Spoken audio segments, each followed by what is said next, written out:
What's going on, everybody? Welcome back to the channel. Today we're going to be taking a look at one of my long-term projects. It's my Sega Genesis Arcade based on a second generation Arcade1up and an Intech control deck that's got Sega Genesis inside.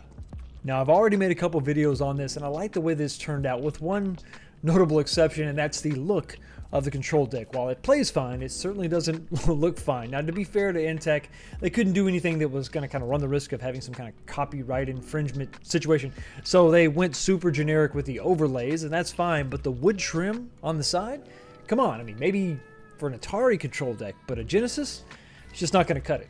So I looked around for a new overlay and I really couldn't find anything, so I knew I had to design something, and there were a couple things that it needed to do. Number one, it was going to have to nail the look of the Genesis, and number two, I wanted to add some labels to some of the menu buttons up top, the small buttons on the control deck. While the main action buttons are fine, I don't really need those labeled.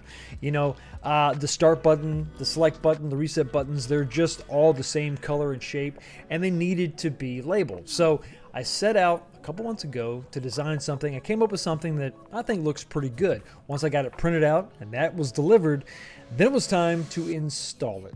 So there's a couple different ways you can go about this. You can use the clear deck protector to cut out the holes, but that's going to be a hole that's larger than the button itself, and I didn't want to run the risk of the edges kind of curling up. So, you know, there's the other way, which is the way that I went, and that's to dismantle the control panel completely. Now, usually with a standard Arcade1up panel, this isn't too terrible. You've got a small PCB and the encoder board, and you get all the buttons, and yeah, you pop that stuff out, and then you can lay your deck protector on, stick it on there, cut out the holes, and you're done. But there's a couple things I needed to consider. First, this is not just a single encoder board underneath. There's several boards and then the speakers and everything else, so I knew it was going to be a little bit more complex. Also, I needed to line up the labels that I had, you know, painstakingly measured out and had printed on this overlay. I had to find out a way to index those so that they would line up with the buttons up top. So the only holes that I actually cut out of this overlay using the clear deck protector were the holes for the joysticks themselves. So once I cut those out, I knew that that was going to locate this graphic properly on the panel itself. So once I did that, I set the overlay to the side and I began the long, tedious process of dismantling this entire Intech control deck. And for the most part, it's not that difficult. You just have to be, you know, very careful. Obviously, keep up with all your small screws. Don't over tighten. Remember, you're going into plastics and wood with screws that are not that deep. So if you get too aggressive with this, either backing out or, you know, reinstalling, you're going to rip out the threads and you're going to end up trashing the deck, or at the very least, the components won't be as secure as when you first got it. So take your time, keep up with everything, and obviously when it comes time to pull those wires off for all your buttons, take a piece of paper and mark all this stuff out. So now that I was down to the single piece of wood that makes up the control panel top, the first thing I wanted to do is rip off that fake wood paneling, that trim on the side. It came off pretty quickly, pretty easily. This is edge banding. This isn't just a sticker, so it's a little bit thicker, which means it does come off in one piece for the most part, but I did use my razor knife to kind of get started. Once I stripped that bare, it was time to actually install my overlay, and then using those two holes that I'd cut previously, located those on the joystick holes themselves, lined those up, and I cut half the backing off, laid that down, and then I just simply laid everything else down. And, you know, now comes the fun part, cutting out every single hole. And doing it this way is going to make it a lot easier because you've got a lot thicker material to act as a guide to the blade.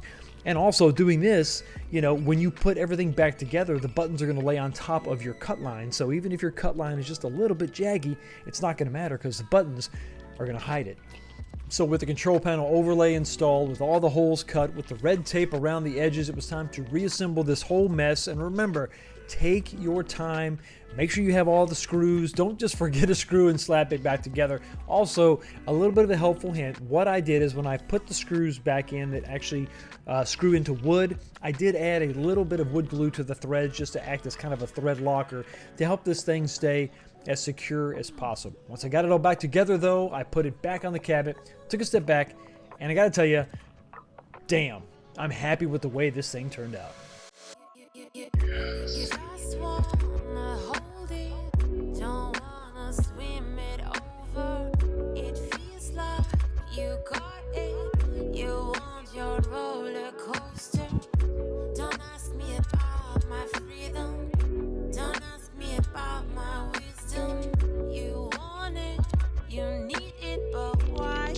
You know, sometimes finishing a project is bittersweet because half of the fun is just working on it. But man, I am glad to call this thing done. This really looks nice. It completes the look. I don't know that I'm going to mess with this any further. I did think about maybe putting in a 19-inch monitor. So I guess, you know, never say never. But for the most part, this thing is done. And I know. I've actually said that console games have no place on an arcade. But when your arcade is made in homage to the console, then it all works out, right? Hey, thanks so much for stopping by and checking out the channel. Y'all have a blessed day, and I will see you next time.